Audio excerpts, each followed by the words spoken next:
사랑과 은혜가 풍성하신 할아버지 하나님, 더운 날씨 가운데서도 저희의 건강을 지켜주시고 오늘도 예배 자리에 나오게 하시니 감사드립니다.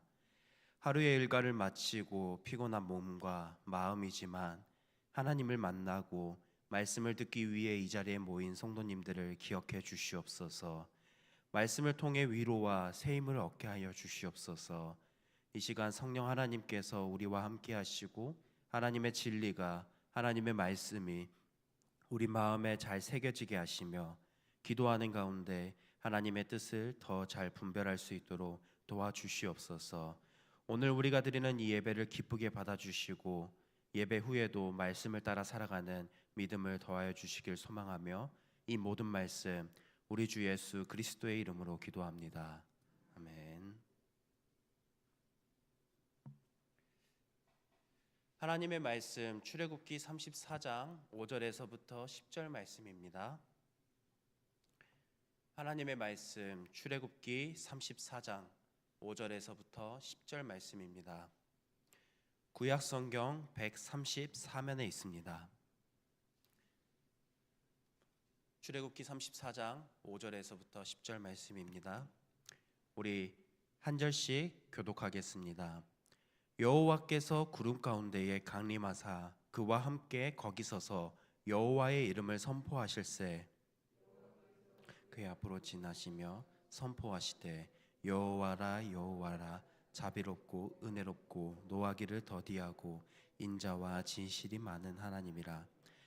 인자를 천대까지 베풀며 악과 과실과 죄를 용서하리라. 그러나 벌을 면제하지는 아니하고 아버지의 악행을 자손 3, 4대까지 보응하리라. 이르되 주여 내가 주께 은총을 입었거든 원하건대 주는 우리와 동행하옵소서. 이는 목이 뻣뻣한 백성이니이다. 우리의 악과 죄를 사하시고 우리를 주의 기업으로 삼으소서. 여호와께서 이르시되 보라 내가 언약을 세우나니 곧 내가 아직 온 땅 아무 국민에게도 행하지 아니한 이적을 너희 전체 백성 앞에 행할 것이라. 내가 머무는 나라 백성이 다 여호와의 행하심을 보리니 내가 너를 위하여 행할 일이 두려운 것임이니라. 아멘. 우리는 살다 보면 하나님 앞에서 실수를 반복할 때가 있습니다. 기도하면서도 다시 넘어지고 그리고 결단했지만 또 흔들릴 때도 있습니다. 그럴 때 우리의 마음 한구석에 이러한 생각이 들 때가 있는 것 같습니다. 이런 나의 모습을 보고 하나님이 나에게 실망하신 건 아닐까? 아니면 이런 나를 여전히 자녀라고 여겨주시고 나를 받아주실까? 하는 그러한 생각이 들기도 할 것입니다. 오늘 본문에 등장하는 이스라엘 백성도 하나님 앞에서 무너졌던 적이 있습니다. 우리가 지금까지 출애굽기 살펴보았는데 너무나도 잘 드러나고 있습니다. 하나님께서 이스라엘 백성들을 직접 이끄시고 지켜주셨는데도 불구하고 그들은 하나님을 등지고 금송아지를 만들고 그 앞에 절했습니다. 그렇다면 하나님은 과연 이들을 어떻게 대하셨을까요? 이제 너희는 끝이다. 나는 이제 너희를 보지 않겠다. 라고 단호하게 끝내셨을까요?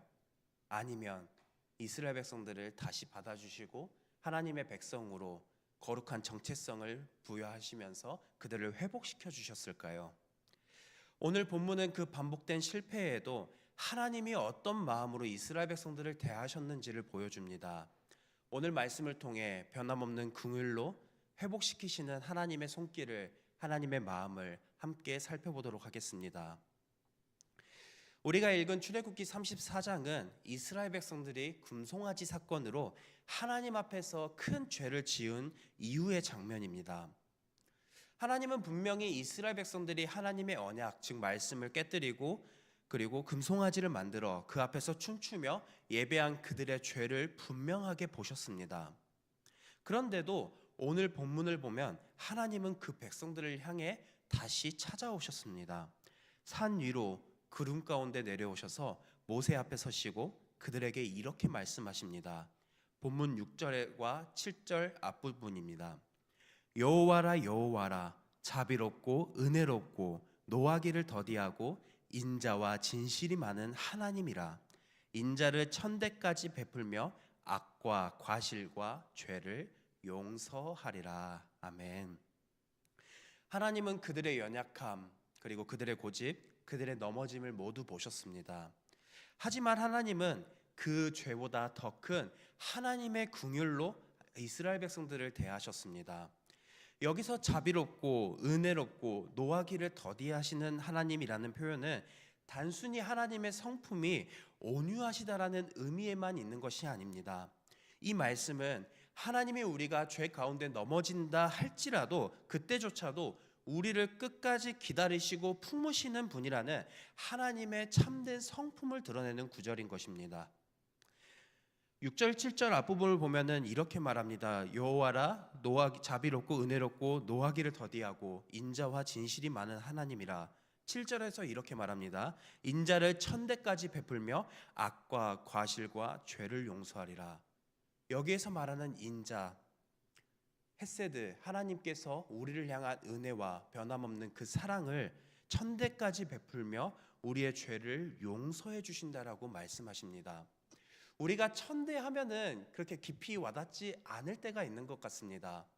우리는 학렬을 따지죠. 저는 밀양박씨 진강공파의 몇 대 손입니다. 17대 손인가 18대 손입니다. 조선시대의 선조를 따르는 그 학렬에서 밀양박씨의 진강공파, 자, 조선시대부터 지금 저에게까지 17대 손, 근데 만약에 1000대까지라고 생각해 보시길 바랍니다. 하나님은 그렇게 우리가 조선시대도 아득히 멀고 먼 과거와 같지만 하나님은 그 인자, 변함없는 사랑과 은혜로 1000대까지 우리의 죄를 용서해 주시겠다라고 말씀하시는 겁니다. 하나님의 긍휼하심, 하나님의 성품이 어떤지 조금은 더 다가오시나요? 하나님께서 우리가 죄를 지으실지라도 그 죄보다 더 큰 하나님의 긍휼로 우리를 품어주신다고, 그리고 이스라엘 백성들을 품으시겠다고 말씀하신 것입니다. 이스라엘은 하나님께서 10가지 재앙으로 구원하시고 홍해를 가르시고 낮에는 구름기둥으로 밤에는 불기둥으로 심지어 마실 물과 먹을 양식까지 주셨습니다. 그럼에도 그들은 주어진 상황 앞에서, 현실 앞에서 하나님을 원망하기도 했고, 또 모세가 보이지 않자 금송아지를 만들고 자신들의 불안을 해소하기 위해서 이는 여호와의 절일이니라 하고 선포하고 그 금송아지에게 이 송아지는 눈에 보이는 우리를 구원한 신이다라고 선포하면서 그를 섬기기 시작했습니다. 이런 모습은 마치 하나님의 마음에 대못을 받는 것과 마찬가지입니다. 하나님께서 지금까지 그들에게 베풀어 주셨던 은혜를 다시 한번 기억해 보기를 원합니다. 이스라엘 백성들 고통에 부르짖었습니다. 그런데 그 부르짖음은 하나님을 향한 기도가 아니었고 그들이 그저 힘들어서 고통에 신음하는 소리였습니다.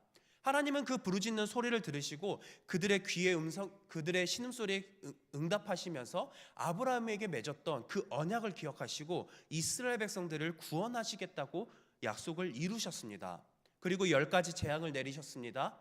어떠한 먹을 물과 마실 물과 먹을 음식이 없는 그런 어려운 상황에서도 하나님은 그들에게 은혜를 베푸시고 그들의 모든 필요를 채워주셨습니다. 그리고 모세를 시내산에 불러서 이제 거룩한 백성, 제사장 나라로서 기준이 되어야 할 하나님의 말씀을, 기준이 되어야 할 하나님의 말씀을 주시고자 일하고 계셨습니다. 그런데 이스라엘 백성들은 모세가 내려오지 않자 하나님 두려움에 금송아지를 만들고 마치 그게 우리를 지금까지 인도하신 하나님인 것처럼 여기면서 그것을 섬기기 시작했습니다. 이러한 모습이 전형적인 배은망덕한 모습이 아닐까요?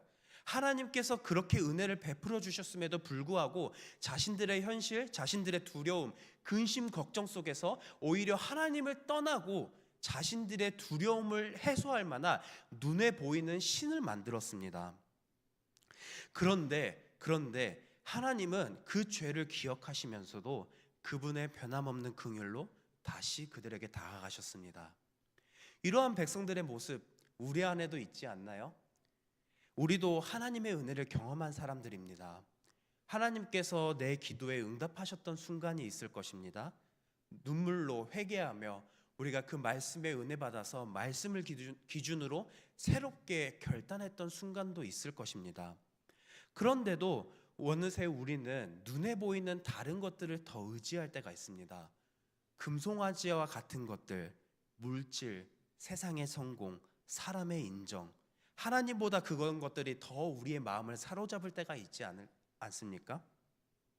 하지만 우리 하나님은 그런 우리를 향해서 너는 이제 끝이다. 난 포기할 거야. 내가 너를 이제는 이끌어주지 않을 거야. 왜냐하면 너는 내가 베풀어줬던 은혜를 기억하지 못하잖아 라고 말씀하시지 않으십니다. 오늘 본문처럼 우리에게 변함없이 이렇게 말씀하십니다. 나는 자비롭고 은혜롭고 노하기를 더디하는 하나님이다. 나는 변함없는 긍휼로 너를 기다리고 있다. 하나님의 긍휼은 우리의 죄보다 훨씬 크십니다. 우리의 실패보다 더 큽니다. 우리의 넘어짐은 반복될 수 있지만 하나님의 긍휼은 결코 변하지 않는다는 사실을 기억하시며 살아가는 저와 여러분들이 되었으면 좋겠습니다. 이어지는 8절을 보면 모세는 하나님의 긍휼의 말씀을 듣자 즉시 땅에 엎드려 경배하며 이렇게 간구합니다. 본문 9절 말씀입니다. 주여, 내가 주께 은총을 입었거든 주는 우리와 동행하옵소서. 이는 목이 뻣뻣한 백성이니이다. 우리의 악과 죄를 사하시고 우리를 주의 기업으로 삼으소서.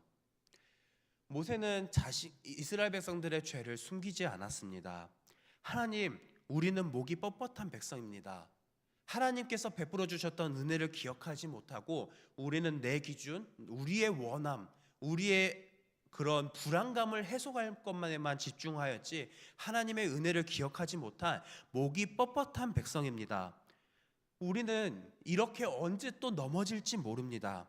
하지만 하나님의 긍휼로 우리를 용서하시고 주님의 백성으로 다시 받아주시옵소서.